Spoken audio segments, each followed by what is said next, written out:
Right? But when he talks to his mom, and his mom's like some whitey, you know, he's gonna be talking to her like, you know, hi mom, how's it going, mother? I really appreciate, you know, dinner. And then his dad walks in the room, he's like, so, you know, I get it. All right. It's like somebody grows up in a home, and like they got one set of parents, let's say, who are Persian, right? And the other side are just like, you know, normal Ashkenaz, right? Right. You know, it's like they're gonna be like talking to their dad who's normal Ashkenaz. I think it's just another example of what You just interrupted me. I was going to get to my punchline. Sorry, go ahead. You know, they talk to their dad, normal Ashkenaz, and like dad like walks in and goes, "How you doing?" He's going, "It's good to see you. Like to see you." You know, and then mom walks in and he goes, "La, la, la, la, la, la, la, la." All right, next. So, like, Obama never displayed any rhetorical ability or writing ability before he published his first book. So it's so clear he didn't write his books. Like, Obama got to where he is because of the success of his books, but he never, ever demonstrated any dexterity with writing prior to publishing these books. So probably the most likely person who wrote his books was Bill Ayers, the terrorist. So this guy just, he didn't write his books, and yet he's credited as being so you know, rhetorically brilliant. But when he speaks off the cuff, he's never particularly rhetorically brilliant, or he's never like smooth with his words when he just talks off the cuff. He's only smooth when his words, when someone's writing them for him, and he can read them off a teleprompter. The guy didn't even write his own books. Ugh. You know what I just caught this week? When he was a lawyer, right? Yeah. You know, he didn't handle very many cases, but you know which case he did handle? He was arguing as the lawyer for Acorn. Remember, he was the community organizer. Yeah, the guy couldn't organize my shorts, right? But he was a community organizer, and he worked for Acorn as their like lawyer, right? And they went up against. They couldn't get.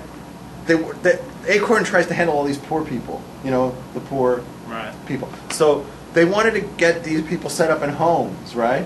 So they went to Citibank, right, and they tried to secure loans for Blackmail Citibank, shake them down. Shake Citi. So they give loans to people with lousy credit. Yeah, so they tried to get all these subprime loans from Citibank, and Citibank turned them down, and so they took them to court, and the court forced them under the Dodd-Barney Community Reinvestment Act of 1977.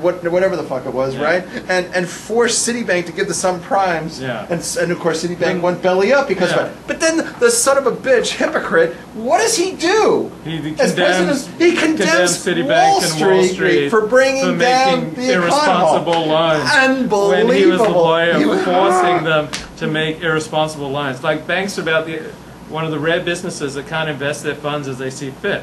They have to like open up branches in like non-economically desirable areas where, you know, people are shooting and gang banging and, you know, slinging drugs, and they have to give loans to people who are at a high likelihood of not paying them back. You know, black people don't pay back loans at the same rate as Asians.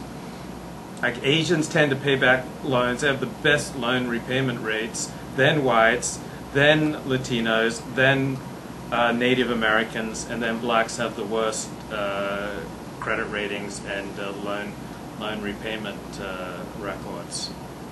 And so the Community Reinvestment Act of 1977 started the move to force banks to extend loans to people who are at a high likelihood of not paying them back. That's madness. That's why the whole housing industry crashed. That's why our economy is in the toilet. It's the blacks. I didn't say it's the blacks. It's the white liberals who. The blacks took down Whitey. They got back at the man. They took down the whole scene, man. The black folk took down the whole scene. Because they wanted that money so they could do their dance. That's terrible. All right, do your close it up, folks. Okay, kids, it's really important that you stay in yeshiva and you stay off the crack. All right, good job. Let me do